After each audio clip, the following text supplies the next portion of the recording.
নমস্কাৰ আপোনালোক সকলোকে পুনৰবাৰ স্বাগতম জনাই মজিদ বন্ধুসকল পলকতে চাওক আজি 9টা গুৰুত্বপূৰ্ণ খবৰ।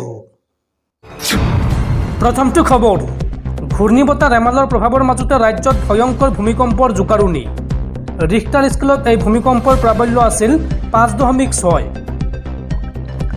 প্ৰতিকূল বতৰৰ মাজতে ৰাজ্যত পুনৰ ভূমিকম্পৰ জোকাৰণি। বুধবাৰে সন্ধিয়া 6:45 অনুভূত হয় এই ভূমিকম্পৰ জোকাৰণি। ঘূৰ্ণীবতাহ ৰিমালৰ প্ৰভাৱৰ মাজতে ৰাজ্যত আহিল এই ভূমিকম্প। ৰিখটাৰ স্কেলত এই ভূমিকম্পৰ প্ৰাবল্য আছিল 5.6 আৰু এই ভূমিকম্পৰ ফলত এই পৰ্যন্ত কোনো ক্ষয়ক্ষতিৰ খবৰ অহা নাই।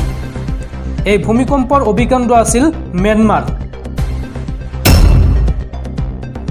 পৰৱৰ্তী খবৰ, ৰাজ্যত সংঘটিত হৈছে আন এক ভয়ংকৰ ঘটনা। এইবাৰ SBI অৰ্থাৎ ভাৰতীয় ষ্টেট বেংকৰ 4 কোটি টকা লুণ্ঠন। SBIৰ ATMত ভৰাবলৈ অনা 4 কোটি টকালৈ উধাও কৰ্মচাৰী। ভাৰতীয় ষ্টেট বেংকৰ 4 কোটি টকা লুণ্ঠন। SBIৰ ATMত ভৰাবলৈ অনা 4 কোটি টকালৈ উধাও হ'ল কৰ্মচাৰী। ধন ভৰাবলৈ আনি হিটাচি কোম্পানীৰ কৰ্মচাৰী অজয় বিশ্বকৰ্মা উধাও। নাৰেংগীৰ বীৰকুছিৰ পৰা আৰক্ষীয়ে গ্ৰেপ্তাৰ কৰিছে অভিযুক্তক। হিটাচি কোম্পানীৰ গুৱাহাটীৰ মেনেজাৰ হিচাপে কৰ্মৰত আছিল অজয় আৰু ধন লুট কাৰ্যত সহায় কৰিছিল কোম্পানীটোৰ আন কেইবাজনো কৰ্মচাৰীয়ে। ঘটনা সন্দৰ্ভত ইতিমধ্যে দিছপুৰ থানাত এজাহাৰ দাখিল কৰিছে হিটাচি কৰ্তৃপক্ষই আৰু এই ঘটনাক লৈ দিছপুৰ আৰক্ষীয়ে আৰম্ভ কৰিছে তদন্ত। পৰৱৰ্তী খবৰ, সাৱধান হওক ৰাজ্যবাসী। ৰাজ্যত পুনৰ বতৰৰ ল'ব ভয়ংকৰ ৰূপ। আগন্তুক 5 দিনলৈ ৰাজ্যত জাৰি কৰা হৈছে এলাৰ্ট। অহা 2 জুনলৈকে ৰাজ্যৰ আটাইকেইখন জিলাতে কম বেছি পৰিমাণে বৰষুণৰ সম্ভাৱনা আছে। এয়া জাননী বতৰ বিজ্ঞান কেন্দ্ৰৰ। সাৱধান হওক ৰাজ্যবাসী। ৰাজ্যত পুনৰ বতৰৰ ল'ব ভয়ংকৰ ৰূপ। ৰাজ্যৰ ভিন্ন প্ৰান্তত হ'ব ধাৰাসাৰ বৰষুণ, ধুমুহা, বজ্ৰপাত। আগন্তুক 5 দিনলৈ ৰাজ্যত জাৰি কৰা হৈছে সতৰ্কবাণী। আজি ৰাজ্যৰ 4খন জিলাত জাৰি কৰা হৈছে ৰেড এলাৰ্ট। লগতে আজি ৰাজ্যৰ 5খন জিলাত জাৰি কৰা হৈছে অৰেঞ্জ এলাৰ্ট আৰু লগতে 22খন জিলাত য়েলো এলাৰ্ট জাৰি কৰিছে বতৰ বিজ্ঞান কেন্দ্ৰই। পশ্চিম কাৰ্বি আংলং, নগাঁও, গোলাঘাট, হোজাই, কাৰ্বি আংলঙত অৰেঞ্জ এলাৰ্ট জাৰি কৰা হৈছে। লগতে ধুবুৰী, দক্ষিণ শালমাৰা, কোকৰাঝাৰ, চিৰাং, বঙাইগাঁও, গোৱালপাৰা, বৰপেটা, কামৰূপ মেট্ৰ, নলবাৰীত জাৰি কৰা হৈছে য়েলো এলাৰ্ট। লগতে বাক্সা, দৰং, মৰিগাঁও, শোণিতপুৰ, বিশ্বনাথ, ওদালগুৰি, লখিমপুৰ, যোৰহাট, চৰাইদেউ আৰু তিনিচুকীয়া জিলাত জাৰি কৰা হৈছে য়েলো এলাৰ্ট। মুঠতে অসমৰ আটাইকেইখন জিলাতে কম বেছি পৰিমাণে বৰষুণ হোৱাৰ সম্ভাৱনা আছে।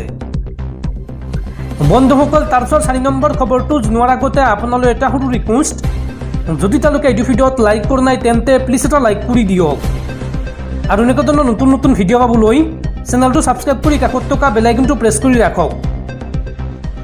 পৰৱৰ্তী খবৰ, জাতিৰ পিতা মহাত্মা গান্ধীক অপমান। এই সন্দৰ্ভত প্ৰধানমন্ত্ৰী মোদীৰ বিৰুদ্ধে গোচৰ দিলে লুইত কুমাৰ বৰ্মনে। গুৱাহাটীৰ হাতীগাঁও আৰক্ষী থানাত দাখিল কৰা হৈছে FIR। প্ৰধানমন্ত্ৰী নৰেন্দ্ৰ মোদীয়ে নিৰ্বাচনী প্ৰচাৰৰ মাজতে মহাত্মা গান্ধী সম্পৰ্কে কৰা মন্তব্যৰ বিৰুদ্ধে আৰক্ষীৰ কাষ চাপিল ৰজত কমল বঁটাপ্ৰাপ্ত ছবি পৰিচালক লুইত কুমাৰ বৰ্মন। বুধবাৰে লুইত কুমাৰ বৰ্মনে গুৱাহাটীৰ হাতীগাঁও আৰক্ষী থানাত প্ৰধানমন্ত্ৰী নৰেন্দ্ৰ মোদীৰ বিৰুদ্ধে দাখিল কৰে FIR। FIRত বৰ্মনে উল্লেখ কৰিছে, প্ৰধানমন্ত্ৰী নৰেন্দ্ৰ মোদীয়ে নিৰ্বাচনী প্ৰচাৰত আমাৰ জাতিৰ পিতা মহাত্মা গান্ধীক তেওঁৰ ওপৰত নিৰ্মিত এখন চিনেমাৰ পাছতেই বিশ্ব জানিছে বুলি মন্তব্য কৰিছে। মহাত্মা গান্ধীৰ এই সন্দৰ্ভত তেওঁৰ এই বক্তব্য অতি অপমানজনক আৰু এগৰাকী ভাৰতীয় নাগৰিক হিচাপে এনে অপমান সহ্য কৰিব নোৱাৰি। তেওঁক আমি জাতিৰ পিতা বুলি গণ্য কৰোঁ আৰু আমাক এই বিষয়ে বিদ্যালয়তো শিকোৱা হৈছে। ইয়াৰ উপৰি তেওঁ লিখিছে, এজন নাগৰিক হিচাপে আমি মহাত্মা গান্ধীৰ অপমান সহ্য কৰিব নোৱাৰোঁ। মহাত্মা গান্ধী জীৱনতকৈ ডাঙৰ আৰু তেওঁক পৃথিৱীত পৰিচয় কৰাই দিবলৈ কোনো চিনেমাৰ প্ৰয়োজন নাই। মহাত্মা গান্ধীক এখন চিনেমাৰ সৈতে তুলনা কৰি নৰেন্দ্ৰ মোদীয়ে মহাত্মা গান্ধীৰ লগতে ভাৰতীয় জনতাক বদনাম কৰিছে। এনে পৰিপ্ৰেক্ষিততে লুইত কুমাৰ বৰ্মনে প্ৰধানমন্ত্ৰী মোদীৰ বিৰুদ্ধে আইনৰ প্ৰাসংগিক ধাৰাৰ অধীনত ব্যৱস্থা গ্ৰহণ কৰিবলৈ আৰক্ষীক অনুৰোধ জনায়।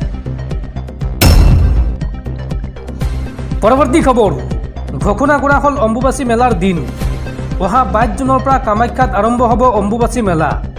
22 জুনৰ পুৱা 8:43:45 আৰম্ভ হ'ব অম্বুবাচীৰ প্ৰবৃত্তি আৰু 26 জুনত হ'ব অম্বুবাচীৰ নিবৃত্তি।